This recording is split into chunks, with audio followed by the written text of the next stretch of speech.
Hola, buenas. Hoy os voy a explicar lo que es el Comprehensible Input. Os voy a explicar por qué es la manera como realmente adquirimos un idioma, cómo realmente podemos alcanzar hablar un idioma con fluidez y por qué es la única manera que realmente resulta en el mismo tipo de conocimiento del idioma que tienen los hablantes nativos del idioma. Entonces, ¿de dónde viene el Comprehensible Input? El Comprehensible Input ha sido algo que ha existido en la investigación sobre adquisición de idiomas, sobre aprendizaje de idiomas, ya desde los años 70. Desde los años 70 ya se ha estado investigando. Ya había investigadores anteriormente que apuntaban un poco en esta dirección, pero desde los años 70, sobre todo con Stephen Krashen, se ha empezado a conocer más y se ha empezado a estudiar más en detalle. Entonces, ¿cuál es la idea principal del Comprehensible Input, del input comprensible? La idea es que para que nuestro cerebro aprenda un idioma, aprenda las palabras, aprenda la gramática, lo que tiene que pasar, lo que tiene que suceder es que tenemos que recibir input, ya sea o escuchando o leyendo, y tenemos que entender ese input.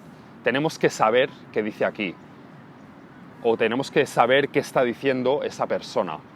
Nuestro cerebro realmente tiene que conectar directamente el significado con las palabras que estamos oyendo.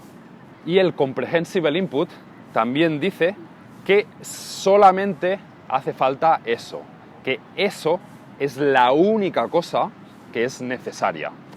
Sí, solamente input y input que entendamos.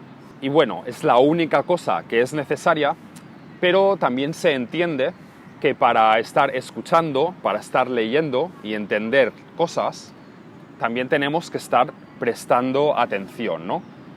Tenemos que tener algo de interés por lo que está pasando para realmente estar escuchando. Y tenemos que también estar interesados también para recordar más cosas, para que nuestra memoria realmente guarde las cosas que están pasando, ¿no? Y la idea del Comprehensible Input también es que si nos enseñan reglas gramaticales, nos enseñan a conjugar un verbo o nos enseñan el orden de las palabras, si nos lo explican, nos dicen las reglas, vale, quizá racionalmente nosotros conocemos la regla, conscientemente conocemos la regla, pero eso no quiere decir que sepamos hablar, no quiere decir que podamos aplicar esa regla cuando estamos hablando. Hace una distinción entre conocimiento consciente y conocimiento inconsciente o intuitivo. Y el Comprehensible Input dice que tenemos que formar este tipo de conocimiento intuitivo, porque con el conocimiento explícito, con el conocimiento de reglas, bueno, puede servir para algo. Si, por ejemplo, estamos escribiendo, tenemos tiempo para pensar y nos acordamos de decenas y decenas de reglas, puede ser que nos pueda ayudar a formar una frase que nosotros no sabemos formar, ¿no? Pero al final es como una trampa, es una cosa que podemos hacer porque tenemos tiempo, porque, bueno, sí, nos acordamos quizá de las reglas, pero no es algo que en la vida real sea muy útil. Si estamos hablando con una persona, si tenemos que escribir algo y tenemos que escribir mucho texto, no podemos ir pensando frase por frase, aplicando decenas y decenas de reglas. Entonces, eso básicamente es Comprehensible Input. ¿Qué pasa? Que en los años 70, cuando apareció Comprehensible Input, la mayoría de investigadores, la mayoría de científicos que investigaban el aprendizaje de idiomas, pues no estaban de acuerdo, porque era algo nuevo, no era con lo que ellos llevaban trabajando muchos años, ¿no? Entonces, al principio, muchos investigadores no estaban de acuerdo en que el Comprehensible Input fuera algo necesario. Creían que no era algo necesario. ¿Qué pasa? Que con años y años de investigación y más artículos, pues más y más investigadores empezaron a aceptar que, bueno, quizás sí, quizá el Comprehensible Input sí que es necesario, porque sí que es verdad que en todas las situaciones donde hay personas que llegan a hablar un idioma con fluidez, pues sí que es verdad que estaban recibiendo algún tipo de input comprensible, ¿no? Estaban de acuerdo en que era necesario, pero no creían que fuera suficiente. Creían que solamente con input comprensible que no era suficiente, que hacía falta algo más, había que tener algo más. ¿Qué pasó? Que con más años y más años de investigación se empezó a mostrar que el input comprensible era suficiente, que solamente con input comprensible podemos llegar a hablar un idioma y hablar un idioma bien y con fluidez. ¿Qué pasa? Que estos investigadores entonces dijeron, vale, es suficiente, pero no es la mejor manera, no es la más rápida. Hay otras maneras o otras cosas que puedes hacer junto con el input comprensible para aprender mejor, para aprender más rápido. ¿Pero qué pasa?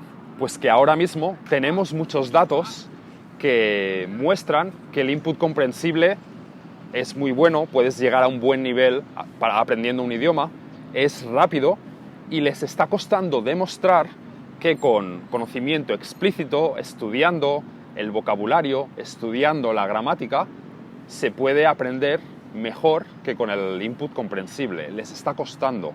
Y yo creo que el siguiente paso, obvio, va a ser que van a aceptar que el input comprensible es lo más rápido y lo mejor.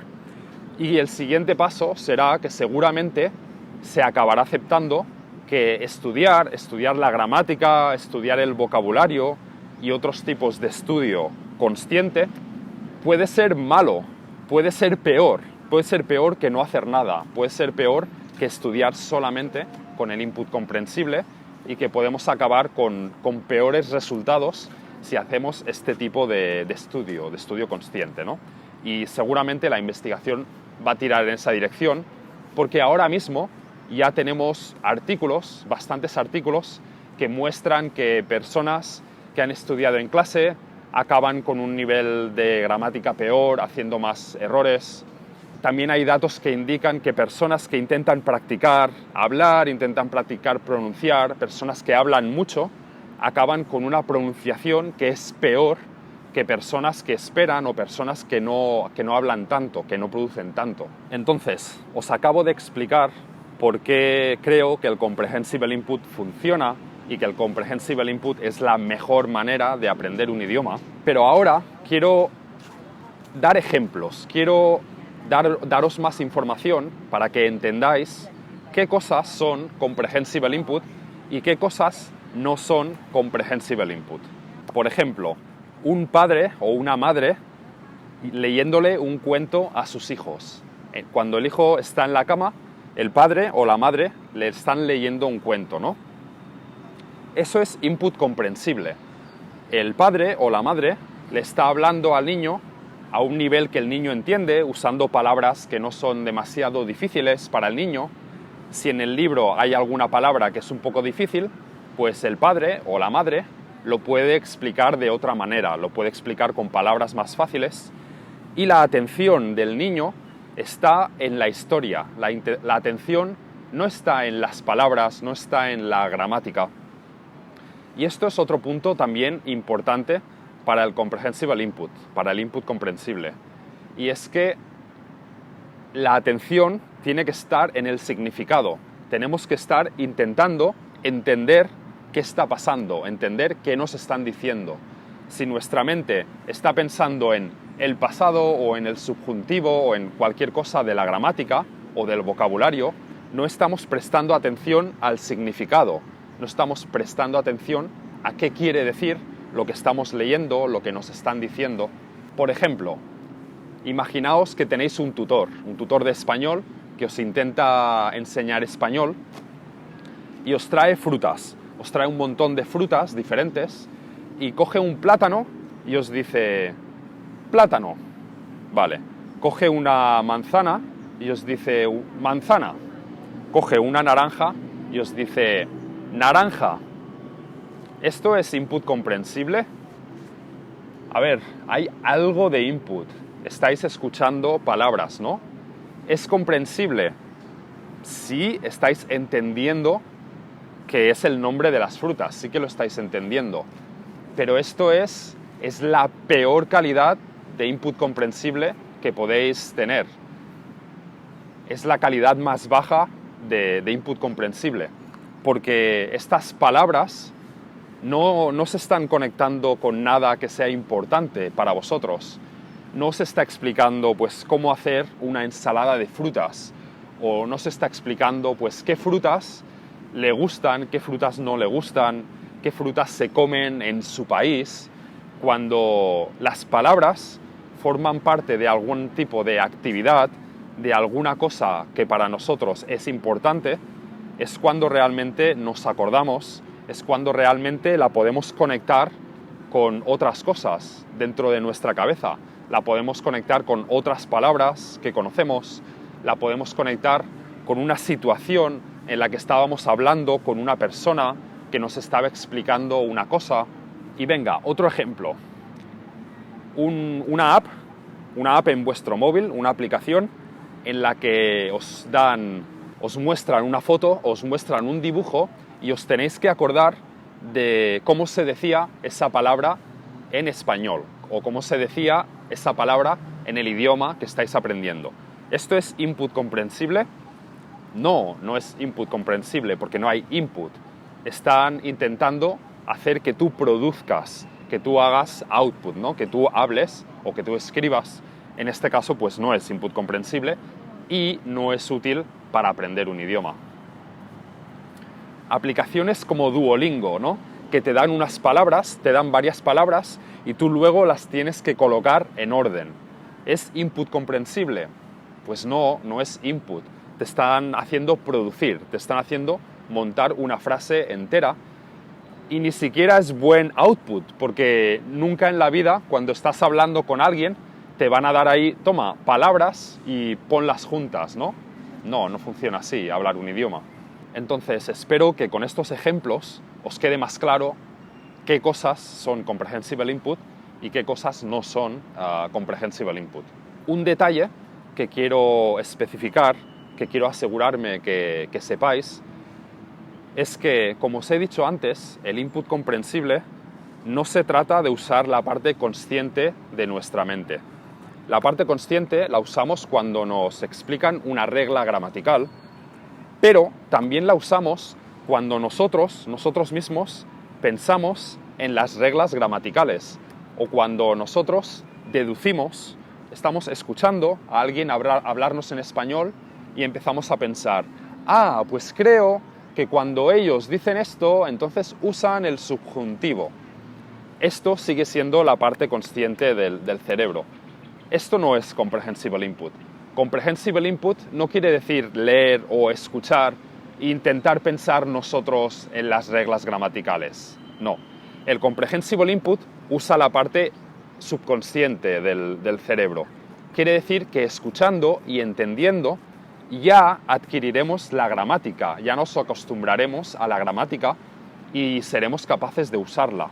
No tenemos que pensar, no hace falta pensar en, a ver aquí cuál es la regla, a ver aquí por qué ha usado el subjuntivo o por qué ha usado este pasado y no el otro. No, esto no es input comprensible.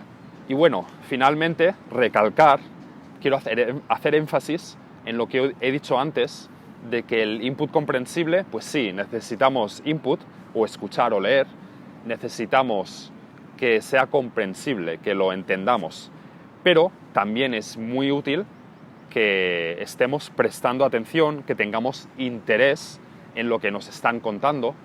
Por lo tanto, lo ideal es que este input sea o muy divertido, tan divertido y tan gracioso que nosotros queremos escuchar más y más, algo que sea importante para nuestra vida, algo que o nos vaya a ayudar en la vida o algo en lo que tengamos interés. Si es alguna noticia o algún hecho o nosotros tenemos interés en la historia, por ejemplo, pues podemos escuchar contenidos o leer contenidos sobre historia, sobre algún tema que nos interese, ¿no? Y este es el final del vídeo sobre el input comprensible.